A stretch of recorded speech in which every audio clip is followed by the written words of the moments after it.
Aquí comienza Entre el cielo y la tierra. Un espacio y un tiempo para cerrar y empezar la semana. Nuestro lugar para la reflexión. Entre el cielo y la tierra. Con la conducción del padre Guillermo Marcó y Max Gulmanelli. Hola, ¿qué tal? Buenas noches. Qué gusto volver a encontrarnos, como hacemos domingo a domingo en esta casa, en Radio Rivadavia, Entre el cielo y la tierra. Padre Guillermo Marcó, buenas noches, ¿cómo estás? Buenas noches, Max, ¿cómo va? Muy bien, la verdad que una semana intensa, movida, con mucha cosa, con muchas ganas de meternos también en este programa que va a tener algunas de las cosas, vamos a reflexionar sobre algunas de las cosas que han ido pasando en esta semana. Sí, una más lejana, si querés, el tema de esta resolución que a partir de un fallo de la Corte Suprema, el ministro de Salud de la ciudad... Hoy ex ministro. Ah, sí, no Sí, está más. renunció el ministro Lemus. Mirá vos. Bueno, hizo esta norma que, digamos, regulariza la práctica del aborto. Es así, no tiene mucho más eufemismo ni con cosas raras que decir, ¿no? Que levantó mucha polvareda, mucha polémica. Primero, no dejó contento a nadie, ni a la gente ni que defiende la vida. El cardenal Bergoglio, como arzobispo de Buenos Aires, hizo una muy dura crítica. Y por otro lado, también las organizaciones de izquierda que están a favor del aborto también no están contentas con la norma, así que en realidad no sé a quién le benefició, a nadie, y menos a los chicos por nacer. Ese es un tema que hablaremos al principio, me parece, ¿no? Vamos a estar conversando con un abogado especialista en bioética y más adelante con una bioingeniera tratando de darle una mirada un poco más jurídica y después un enfoque más científico. Y un cierre que, bueno, me parece que nos debemos, que es hablar un poquitito más largamente de lo que pasó, de las cosas de la gente, dentro de todo el clima tranquilo en el que se vivió la expresión de las opiniones de personas que no están tan contentas con lo que pasa. Vamos a presentar a nuestros auspiciantes. Acompañan Entre el cielo y la tierra. La Fundación Fragua. Medicus, la más alta calidad médica al servicio de nuestros asociados. Medicus es dar protección. Bolt Gaming, Sociedad Anónima. Tu heladera Filco habla de vos. Heladeras Filco, con toda la tecnología de termotanques RIM. Vos podés ser VIP o ser VIP con B larga. Y eso es ser más VIP. ¿Por qué? Porque viajás en jet privado hasta cuando vas al almacén de la vuelta a comprar 200 de mortadela. Nada de eso. Sos más VIP porque tenés Banca Internet Provincia, para ser siempre el primero, para tener el banco abierto las 24 horas, para operar donde quieras, más fácil y más seguro. Con el nuevo Home Banking, ahora todos podemos ser VIP. Banca Internet Provincia. Más tiempo en tu vida. Banco Provincia. De tu lado. Banco de la Provincia de Buenos Aires, San Martín 137 Cava, UI 339992422109. Es tiempo de probar algo nuevo. Tiempo de nuevas emociones. Tiempo de un nuevo sabor. Son nuevos tiempos en McDonald's. Llegó el McRoulette. Los ingredientes más deliciosos envueltos en una masa liviana y suave. Elegí el que más te guste. Veggie, Classic y Bacon. Nuevo McRoulette. Simplemente una nueva forma de disfrutar McDonald's. Disfrútalo también por Automac. Y Praga Comunicaciones.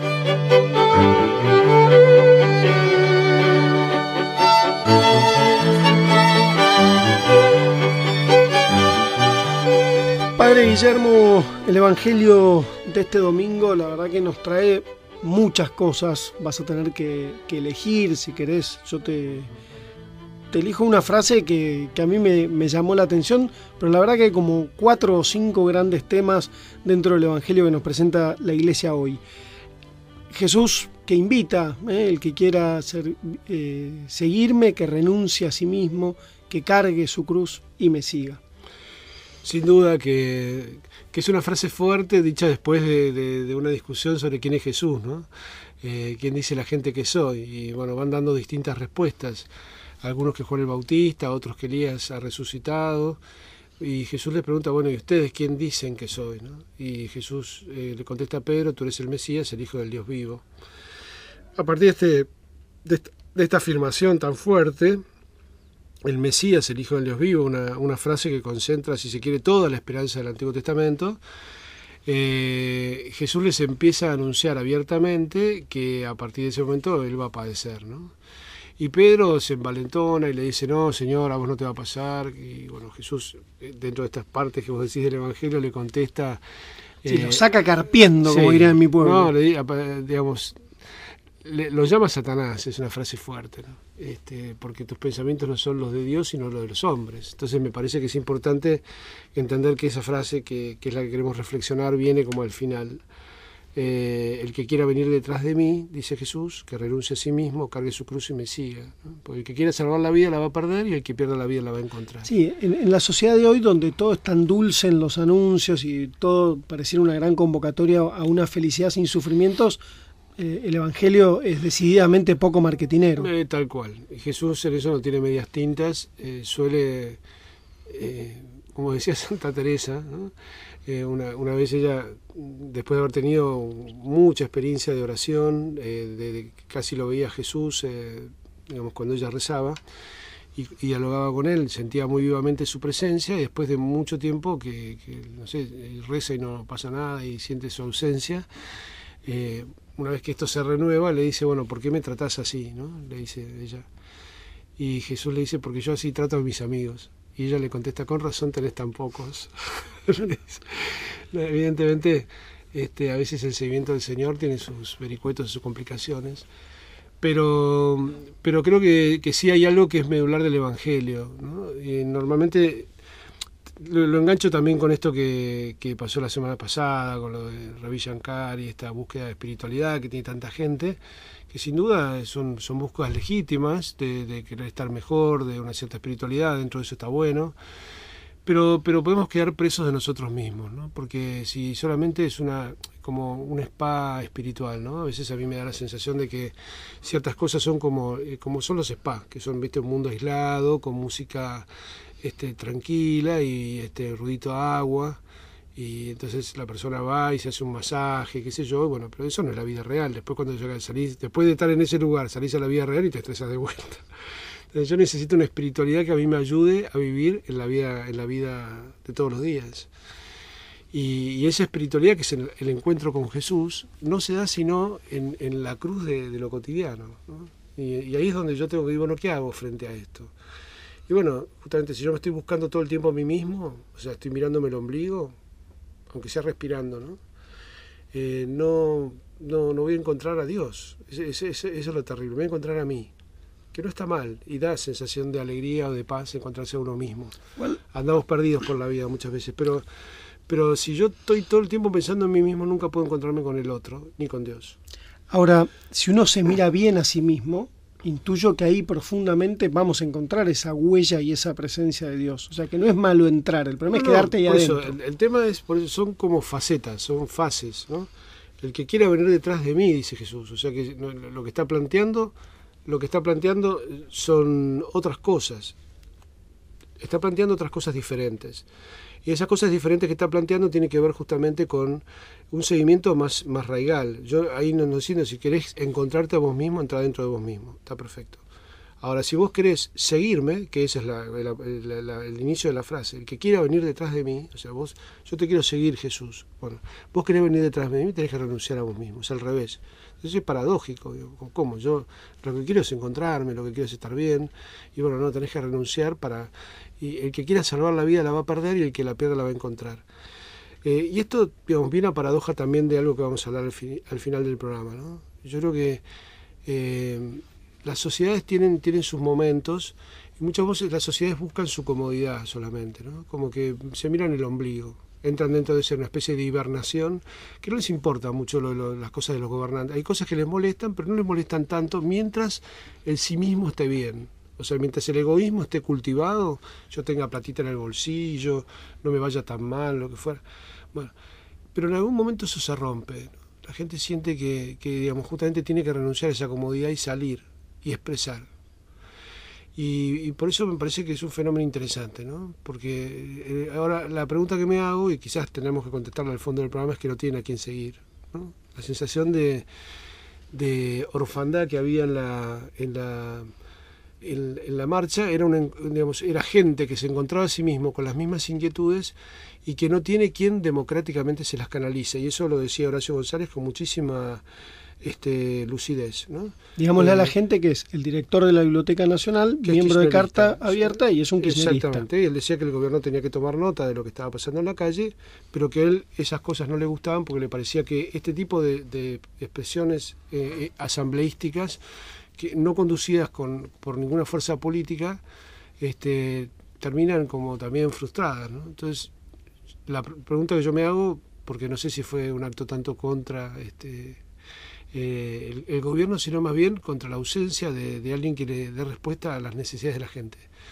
Y bueno, ahí creo que es donde después podemos enganchar con otra cosa. Y dentro de esto, también por último, reflexionar desde la palabra, ¿no? Este inmenso valor de la vida que no se puede negociar. La vida es muy valiosa y Jesús la valora tanto que aún para renunciar a esa vida hace falta un acto de libertad.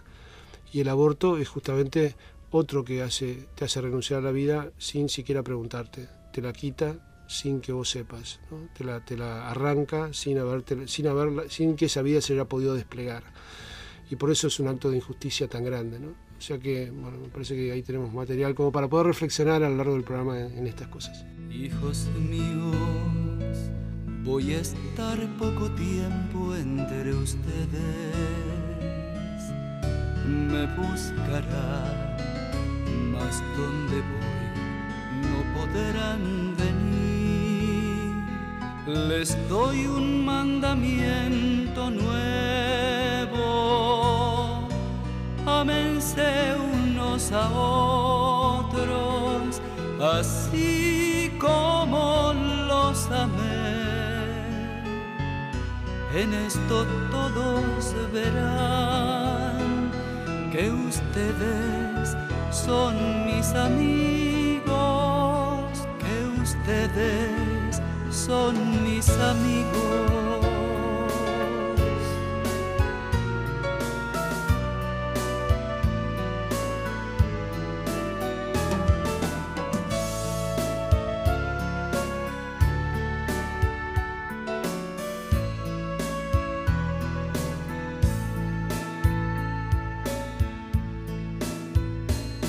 Si alguien me ama, guardará con amor mis palabras. Mi Padre y yo habitaremos su corazón. Les dejo la paz, les doy mi paz, no como la del mundo. No teman ni se acobarden. Oyeron lo que les dije. Me voy, pero volveré. Me voy, pero volveré. Entre el cielo y la tierra, con la conducción del padre Guillermo Marcó y Max Gulmanelli. Seguimos entre el cielo y la tierra, estamos en comunicación telefónica con Leonardo Pucheta. Leonardo es abogado, especialista en bioética. Doctor Pucheta, buenas noches, gracias por acompañarnos. El padre Guillermo Marcó y Max Gulmanelli lo saludan. ¿Qué tal? Buenas noches, gracias por este espacio. El martes se conoció una determinación del gobierno porteño, puntualmente una resolución del hoy ex ministro de Salud, el doctor Lemus, ¿sí? Por la cual se modificaba la situación frente al aborto en términos jurídicos o administrativos en el ámbito de la ciudad. ¿Qué es lo que cambió el martes? Bueno, como bien decís, el martes se dictó una resolución del Ministerio de Salud que, si bien es criticado por distintos sectores, por restrictiva y por otro lado por demasiado permisiva, recepta algunos criterios establecidos en el último fallo sobre aborto no punible emitido por la Corte Suprema, en la que interpretó de forma amplia el artículo 86, inciso segundo del Código Penal, ¿verdad?, en el caso de la violación, haciéndolo extensible la causal de inimputabilidad a toda violación, a todo aborto producto de posterior a una violación. En primer lugar, lo que a mí me parece interesante destacar es que el fallo de la Corte Suprema, si bien tiene peso en el ámbito judicial, desde luego por el lugar que la Corte ocupa en la estructura jurídica, pero desde ya que no es obligatorio para el Poder Ejecutivo ni Legislativo de las provincias y de la ciudad autónoma. De hecho, este dato, que no es menor, porque lo que pone en juego también es cuestiones de orden constitucional, ¿verdad? El federalismo, la división de poderes, es destacado por la misma resolución, que sorpresivamente dice, si bien el fallo no es vinculante para el resto de los poderes, y en particular para el Poder Ejecutivo y Legislativo de la provincia, perdón, de la Ciudad de Buenos Aires, se basa en un presunto principio de autoridad, que realmente no sé cuál es el sustento jurídico, pero bueno, se basa en ese precedente entonces para hacer esta modificación. Básicamente, si bien hay varios ítems que se pueden ir desarrollando, lo más importante es que hace extensible, como les decía, la causal de inimputabilidad contenida en el artículo mencionado del artículo del Código Penal a todos los abortos posteriores a una violación, no solo a los cometidos contra mujeres idiotas o dementes, tal como indica el Código Penal. Doctor, a mí una cosa que no me queda clara es esto, ¿no? Digamos, una mujer dice, quiere hacerse un aborto, digamos. Vamos a suponer una persona que, bueno, está realmente alterada, no fue producto de una violación, pero simplemente va y dice, bueno, sí, yo fui violada, porque sabe que diciendo eso puede acceder al aborto en un hospital público.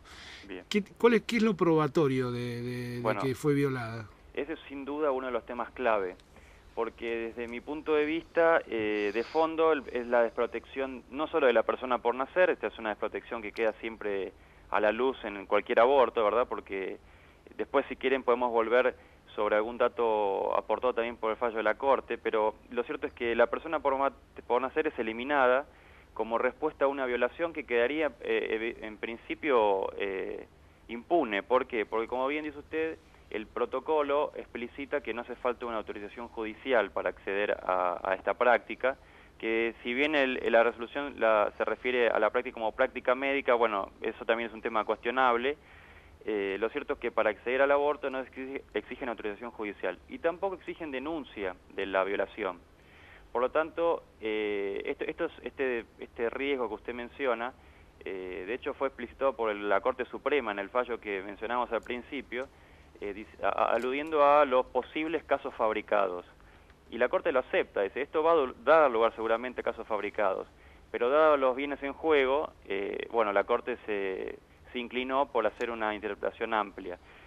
Particularmente creo que esto no solo desprotege a la persona por nacer, como le decía, sino también a la mujer, porque si fuera cierto incluso que existió una violación, porque lamentablemente esto es un hecho terrible que sí sucede, aunque no siempre da lugar a embarazos, desde ya eso que es bajísima la tasa de violaciones que resultan en un embarazo, pero en el caso que fuera así, si se exigiera a la persona la denuncia como se hacía hasta ahora, lo cierto es que por lo menos habría alguna garantía para la mujer de no devolverla al ámbito en el que fue violentado su derecho, ¿verdad?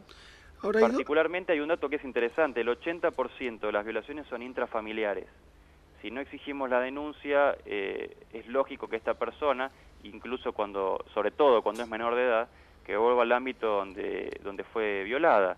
Por lo tanto, creo que el protocolo falla en generar una mayor protección. No solo desprotege a la persona por nacer, sino también a la mujer. Doctor, sorprende... Es un proceso clave en derechos humanos, ¿verdad? Sí, sorprende esto que usted destaca, ¿no? Digo, y sorprende por lo menos en dos aspectos. Uno, un hecho gravísimo, ¿sí? Contra la dignidad humana, contra todo derecho humano, como es la violación, no va a ser denunciado, con lo cual no va a ser investigado, con lo cual ni la justicia ni la policía va a tratar de esclarecer, y el violador va a seguir suelto. Está en la casa, como usted señala, el 80% de los abusos o las violaciones se dan intrafamiliarmente, con lo cual esos menores van a seguir siendo sometidos a este tipo de situaciones terribles, ¿sí? Y la justicia y el Estado mira para otro lado, se hace el estúpido en este sentido. Sin duda.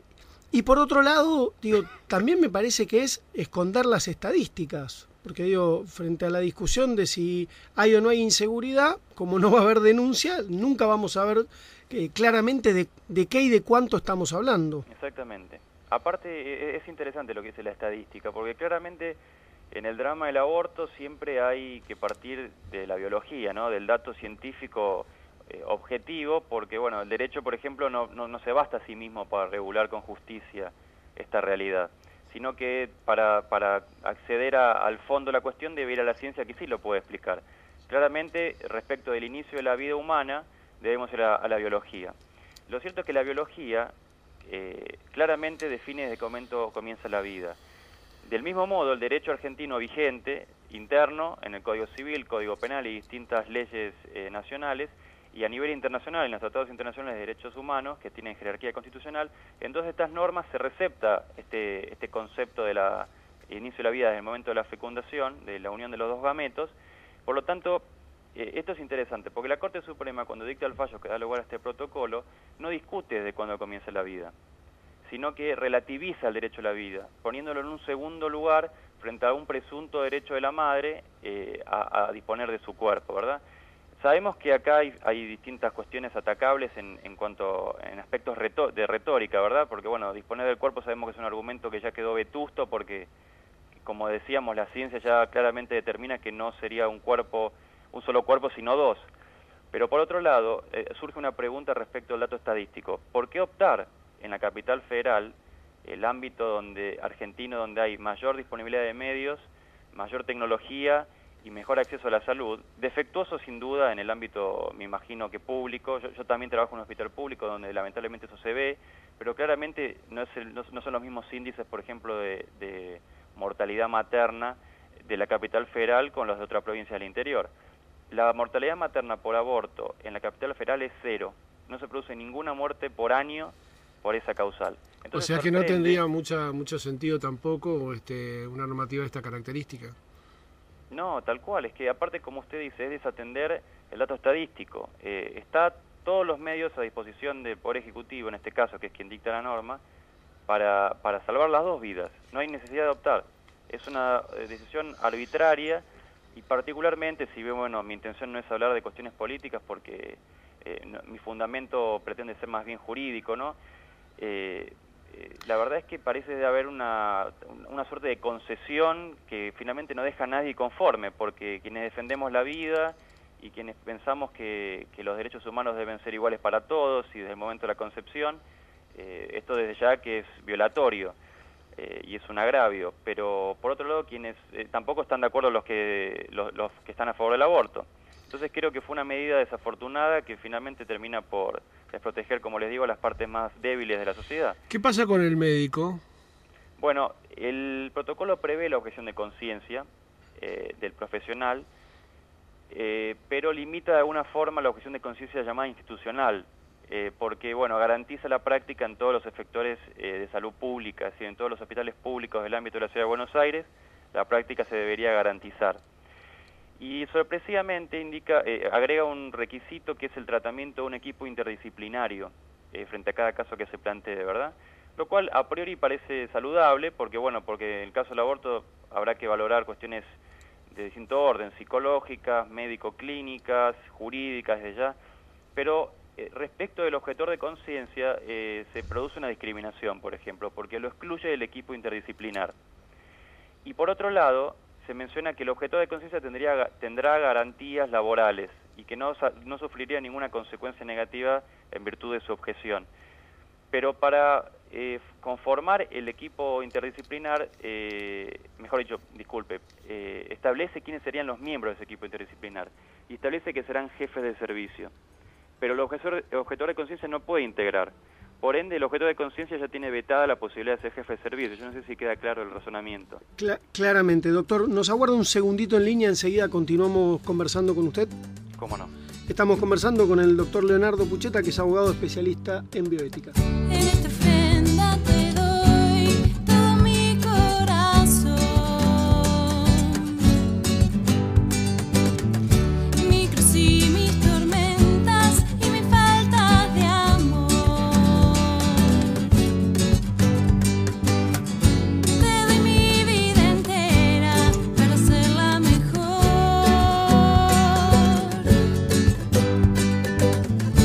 Haz de mí lo que quieras.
Entre el cielo y la tierra, un espacio y un tiempo para abrir y cerrar la semana.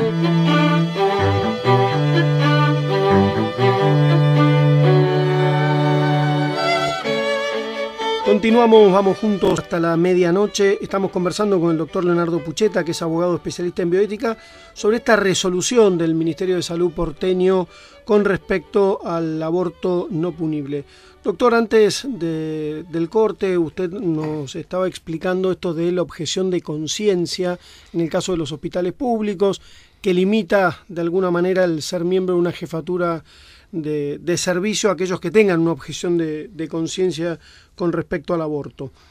¿Qué sucede con las clínicas, los sanatorios? ¿La resolución los involucra también? No, la resolución no se expide al respecto.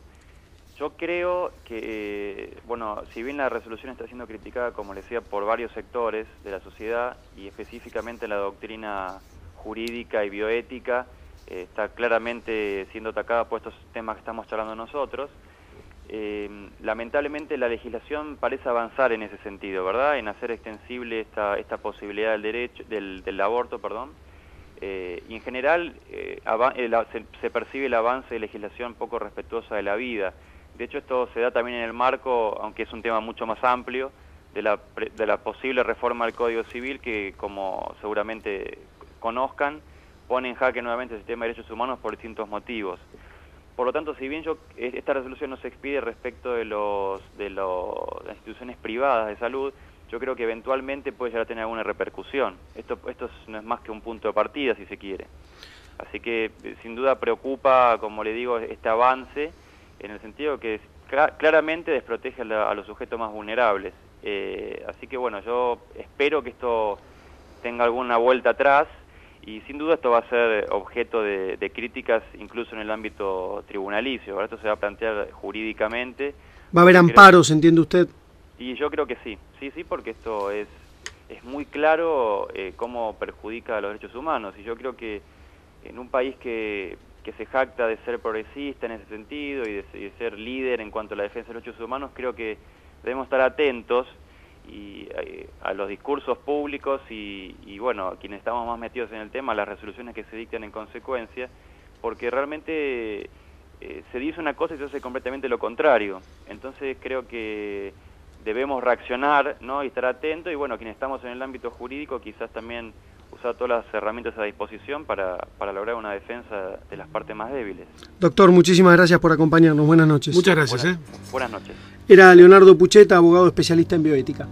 Ninguno de nosotros vive para sí y ninguno muere para sí. Si vivimos, vivimos para el Señor. Si morimos, morimos para Él. Si morimos, morimos para Él. Aleluya. Entre el cielo y la tierra, con la conducción del padre Guillermo Marcó y Max Gulmanelli. Padre Guillermo, la verdad que es un tema muy delicado, lo hemos conversado muchas veces en nuestro programa. El doctor Pucheta recordaba recién este proyecto de reforma del Código Civil que se está dando en el Congreso de la Nación y que aquí hemos trabajado intensamente para que nuestra audiencia y nosotros también podamos entender de qué se trata. La verdad que esta nueva avanzada sobre el aborto me parece un tema que preocupa, que es un tema sensible, delicado. Para tratar de entenderlos, estamos en comunicación telefónica con Selva Contardi, que es bioingeniera y se encuentra realizando una maestría en ética biomédica. Ingeniera Contardi, buenas noches. Max Gulmanelli y el padre Guillermo Marcó la saludan. ¿Cómo le va? ¿Qué tal? Muy buenas noches. Mucho gusto. Saludos al padre. ¿Qué tal? ¿Cómo está? ¿Qué tal? Muy bien, gracias por este espacio y por el interés en el tema también. Sin duda, el tema de la vida que siempre nos debe preocupar, sobre todo la vida del más débil, ¿no? Que muchas veces tengo la sensación de que cuando la gente habla de aborto, Como que, bueno, no sé, alguien fuera a sacarse una especie de granito de la piel o alguna cosa así, ¿no? Como no tiene mucha conciencia de que de la maravilla de lo que es lo que se está gestando ahí adentro a partir de unas pequeñas células, ¿no? Entonces nos interesaría mucho que pueda ilustrar a la audiencia sobre cómo es este fenómeno de la fecundación dentro del útero materno y cómo se va gestando el ser humano, ¿no? Perfecto. Yo había pensado en difundir a través de este medio un video muy lindo que lo pueden buscar en internet, donde hay una animación en 3D. El video dura menos de 15 minutos. Por ahí a la audiencia le puede interesar. Se llama La Odisea de la Vida. Lo pueden buscar con un título en francés, L'Odyssée de la Vie. Y ahí se ve muy lindo cómo es toda la etapa, ¿no? Desde que se produce la unión con el entre el espermatozoide y el óvulo, cómo se van haciendo la etapa después la división celular, que no es una célula común como otras células del cuerpo, sino que justamente ahí en la fecundación se unen los 23 cromosomas masculinos con los 23 cromosomas masculinos, y estamos en presencia de un nuevo individuo distinto a los progenitores. Sin duda, y donde está escrito todo el código genético que después va a dar lugar a la vida, ¿no? Y además esas células, corregime si lo digo mal, de alguna manera son células madres que van a ir generando en poco tiempo la variedad van a ir transmutándose en los diferentes órganos que constituyen una nueva vida, ¿no? Exacto, en esa nueva vida, esa célula, aunque sea una sola célula, representa todo el cuerpo de ese nuevo individuo. Qué maravilla, ¿no? Uno a veces no piensa, yo estoy en el comité ético del IBIME, del CONICET, ¿no? Y realmente estoy aprendiendo muchísimo de las discusiones que hay sobre justamente este tema, porque las investigaciones también tienen que ver con estas cosas, ¿no? El avance de la ciencia. A mí lo que me sorprende, que justamente en la Iglesia intuyó que había vida en el momento de la concepción, pero no tenía manera ninguna de probarlo. Y hoy en día que hay tanta, se sabe con tanta certeza cómo es este proceso, y hasta se lo puede, creo que, mirar, ¿no? Sí, por eso les decía esto del video. Es una animación, una película que está muy bien descrito, y hasta uno se puede maravillar, ¿no? De todo ese proceso, cómo el embrioncito va bajando también por las trompas de falopio hasta que se implanta en el útero y comienza a crecer, ¿no? ¿Esta animación es de tomada real o es una, no, es una animación? Una animación. O sea, así sucede en la realidad. Por eso está muy bien hecha, pero es una animación, no es una filmación real, correcto. Real.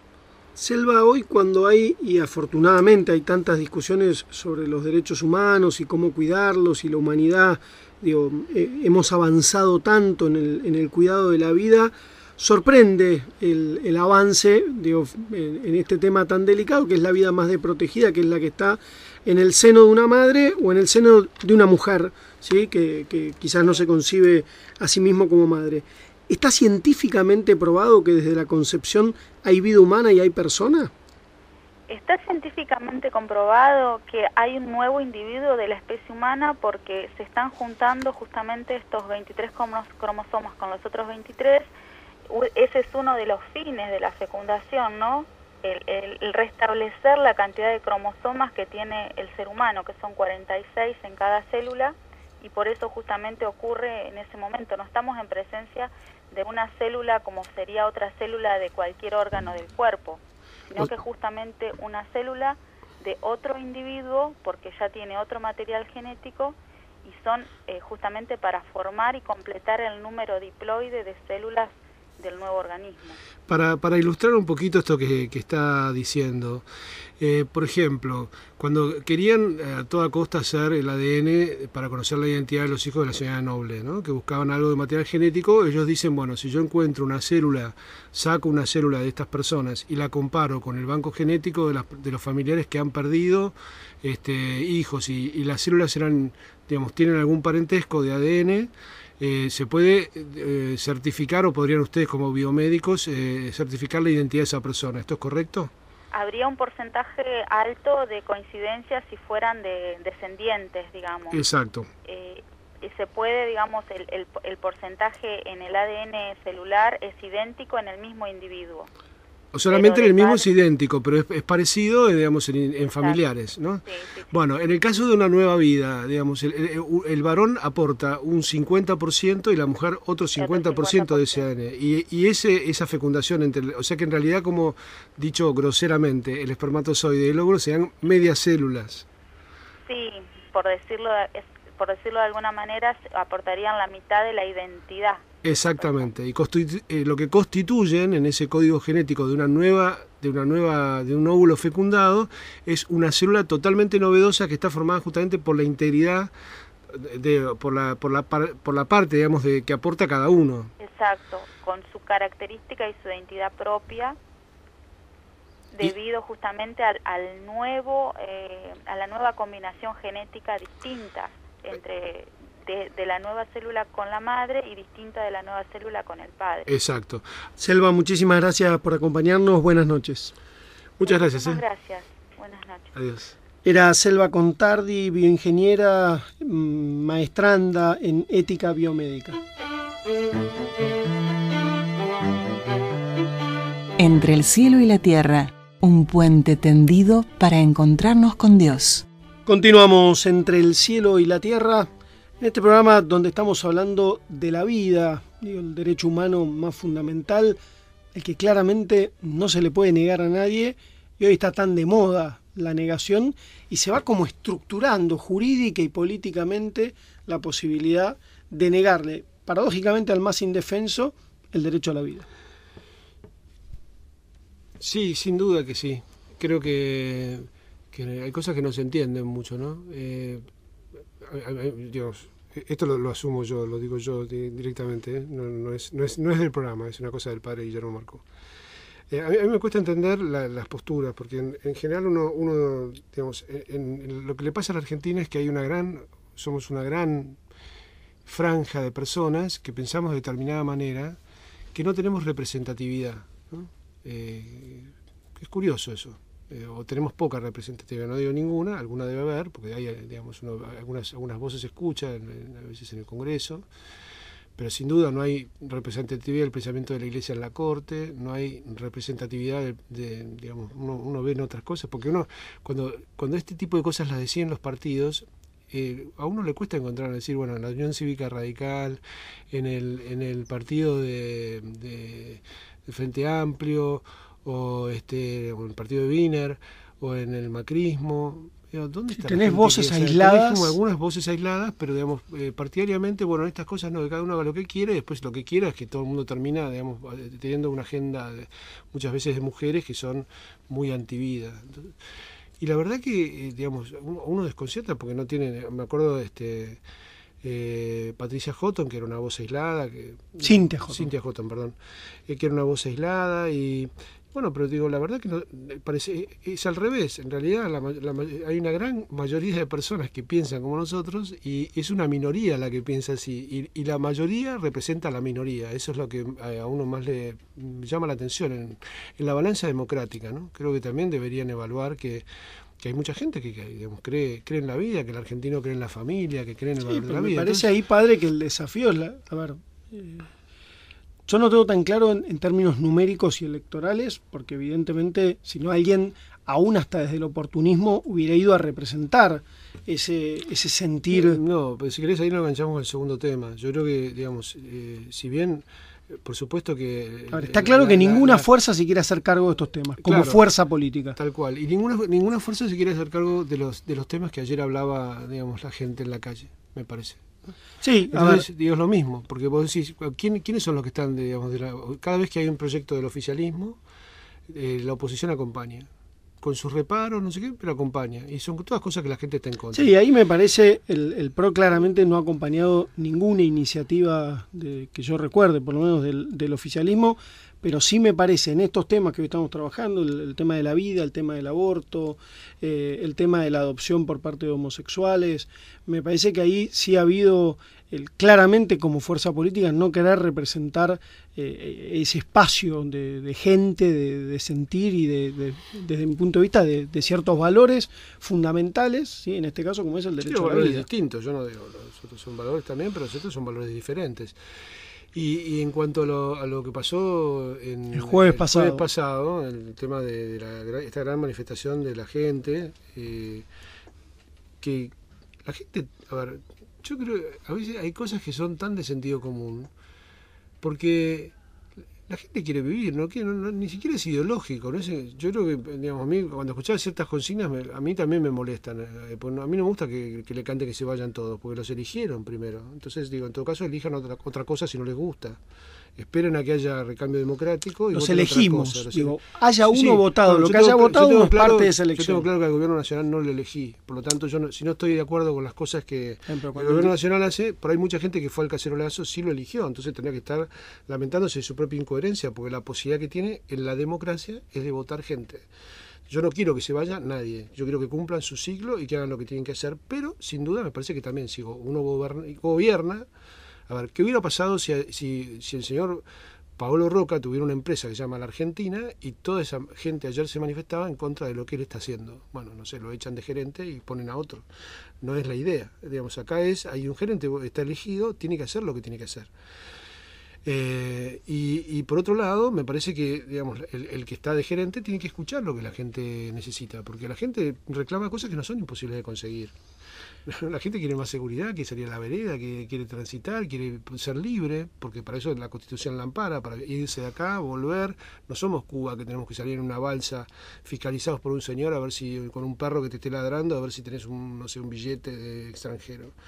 Entonces, todo lo que sea restricción de libertades, a mí me parece que atenta contra el marco de la Constitución, que la gente tampoco quiere que se reforme. Parece que ahí... Porque, perdón, una cosa más, Max. Digo, ¿qué autoridad tiene ahora la UCR para recorrer un pasillo para decir no reforme la Constitución si ellos cuando les convino por el Pacto de Olivos la reformaron? Institucionalmente. O sea, yo también creo que cada uno tiene que hacer primero un documento diciendo nos arrepentimos de lo que hicimos, vimos el desastre que fue esa reforma de la Constitución y por lo tanto ahora no queremos, avalados en ese error, no queremos otra cosa. Pero ¿con qué autoridad me venís a hablar vos? ¿Y con qué autoridad me viene a hablar el peronismo? Digamos, el peronismo federal, que cuando le convino por Menem también lo hizo. Entonces, a mí me parece que dar un poquito a veces de vergüenza, digamos, la incoherencia, porque cuando uno le sigue las declaraciones en el tiempo, lo que tenemos un poco más de memoria, se acuerda de dónde estuvo cada uno en el momento que había que, digamos, discutir estas cosas. Y por eso la gente ya siente que no tiene representatividad en estas cosas. Me parece que no es creíble este tipo de reformar una Constitución que es un pacto fundante, ¿sí? que es la piedra fundacional de una nación, de un pueblo. Me parece que se puede, cada tanto los pueblos pueden reformar las constituciones, pero para tener legitimidad para hacerlo uno debiera decir, bueno, pero esta reforma no nos involucra a ninguno de los que hoy estamos en juego. Si uno dijera, bueno, hacemos la reforma y entra a regir dentro de 5 años, cuando todos nuestros mandatos están vencidos, tiene una seriedad. La Constitución no se reforma solamente por los mandatos, se puede tocar absolutamente todo. Cuando se por eso digo, pero como generalmente a veces que se reforma es para la red de la red de la red. Ya tuvimos esa experiencia, ya vimos lo que fue. Por eso, vimos lo que fue el Pacto de Olivos. Estoy de acuerdo, padre. Entonces, por eso lo que digo es, si queremos decir, o el gobierno nacional quiere decir, esto no es por la RR, entonces que se discute una reforma constitucional que entre en vigencia dentro de 6 años, cuando Cristina tenga vencido su mandato, todos los diputados y senadores también lo tengan, lo hayan reelegido o no lo hayan reelegido. Ahora, a mí me parece que hay otro tema en línea con lo que vos planteabas antes, que es muy delicado y que tenemos que estar muy atentos, cuando empiezan a emerger estos gritos que se vayan todos. Creo que tenemos fresca todavía la memoria del 2001, donde no se fue nadie, ¿sí? Donde se quedaron todos. Sí creo que generó un montón de nuevos actores que desde la sociedad civil o desde el sector más privado sentimos que había que involucrarse y que había que acercarse más a la vida política. Pero los pueblos no pueden vivir sin política. ¿sí? La política es muy necesaria, entonces creo que la gente que sale a manifestar en todo derecho, que está descontenta, que está disconforme con sus representantes y con sus gobernantes, creo que hay que pensar que no se puede ir al grito de la no política, porque la política es fundamental. Estamos totalmente de acuerdo. Lo que pasa es que ahí el problema es que cuando se hace un divorcio entre la política y la sociedad, y la política discute sus propios puestitos de trabajo y sus propios egocentrismos, digamos, a ver de quién quiere ser la primadona, y no se ocupa de justamente tener una voz que hable por las cosas que a la gente le pasan, digamos, porque eso es para mí el divorcio. La gente sigue un político cuando experimenta que en ese político puede encontrar a alguien que le dice que voy a hacer tal cosa y después la hace. Y no, acá el político es habilitante, digamos, a que me voten, se hacen los bonitos en la campaña y después nos desayunan con un montón de cosas que nunca en la vida hablaron, nunca dijeron, y se sienten los dueños del país.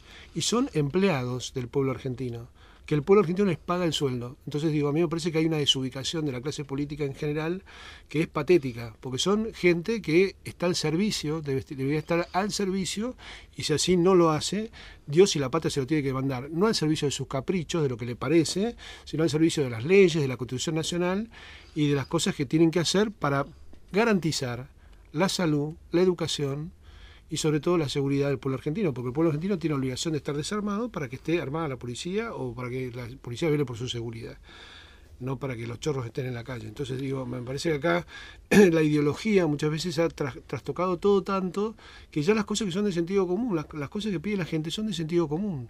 A mí me parece, digamos, a mí no me gusta que me mientan, entonces a mí me insulta como persona que venga alguien y me diga con 6 pesos por día puede comer, porque digo, no, eso no sé, cualquier persona, una señora muy pobre, sabe perfectamente que con esa plata no compra nada. Entonces digo, ¿cómo un organismo oficial que yo estoy bancando, le estoy bancando el sueldo a la gente para que haga eso, va y me dice semejante, digamos, tropelía en mi cara? O sea, me tratan de idiota, a la gente no le gusta que la traten de idiota. Teniendo presente que la iglesia somos todos los bautizados y es el pueblo de Dios, muy cortito porque se nos acaba el tiempo, padre. Los obispos, los curas, digo, ¿hay alguna reflexión de por qué la iglesia ha dejado de ser una escuela de dirigentes? Digo, de la Acción Católica hace 40, 50 años salían después diputados, senadores. No salió nunca nada. De ahí la iglesia siempre tuvo un bache tremendo, y esto te estoy diciendo, yo no soy la iglesia católica, soy un cura. Bueno, somos parte de. Sí, somos parte de, y me siento absolutamente integrante, pero mis opiniones que emito no son las opiniones de la iglesia. No soy la iglesia salió a decir, eso lo puede hacer el vocero de la conferencia episcopal o lo puede hacer el presidente de la conferencia, pero no soy yo precisamente, que soy un sacerdote periodista que habla en los medios.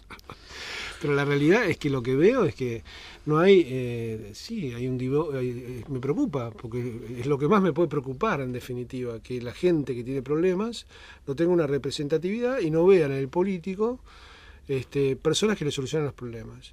Y la verdad, tuve el otro día, lo digo por honestidad simplemente, honestidad intelectual, me parece que corresponde, pero tuve el gusto de conocerlo al gobernador Bonfanti, y la verdad que por primera vez conocí a alguien cuyos métodos me parecieron interesantísimos. Cómo se construye desde las bases y cómo justamente lo que construyen es por consenso de lo que la gente cree que necesita para Santa Fe. Que en definitiva eso es lo que tiene que ser la política.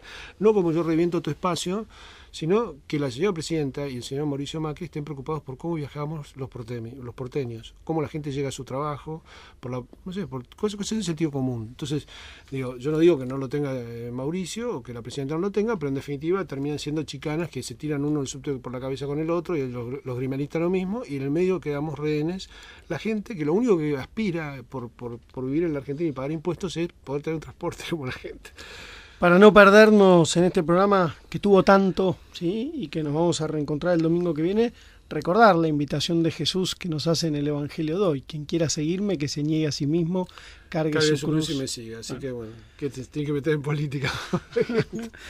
Padre, nos reencontramos el domingo que viene. Nos estuvieron acompañando, como en la producción general, Elías Cisterna, en la operación técnica Toto Berlingeri. Buena semana para todos. Que Dios lo bendiga. Acompañaron Entre el cielo y la tierra la Fundación Fragua, Medicus, la más alta calidad médica al servicio de nuestros asociados. Medicus es dar protección. Bolt Gaming, Sociedad Anónima. Tu heladera Filco habla de vos. Heladeras Filco, con toda la tecnología de termotanques RIM. Vos podés ser VIP o ser VIP con B larga. Y eso es ser más VIP. ¿Por qué? Porque viajás en jet privado hasta cuando vas al almacén de la vuelta a comprar 200 de mortadela. Nada de eso. Sos más VIP porque tenés banca Internet Provincia. Para ser siempre el primero. Para tener el banco abierto las 24 horas. Para operar donde quieras. Más fácil y más seguro. Con el nuevo Home Banking, ahora todos podemos ser VIP. Banca Internet Provincia. Más tiempo en tu vida. Banco Provincia. De tu lado. Banco de la Provincia de Buenos Aires, San Martín 137 Cava, 339992422109. Es tiempo de probar algo nuevo. Tiempo de nuevas emociones. Tiempo de un nuevo sabor. Son nuevos tiempos en McDonald's. Llegó el McRoulette. Los ingredientes más deliciosos envueltos en una masa liviana y suave. Elegí el que más te guste. Veggie, Classic y Bacon. Nuevo McRoulette. Simplemente una nueva forma de disfrutar McDonald's. Disfrútalo también por Automac. Y Praga Comunicaciones.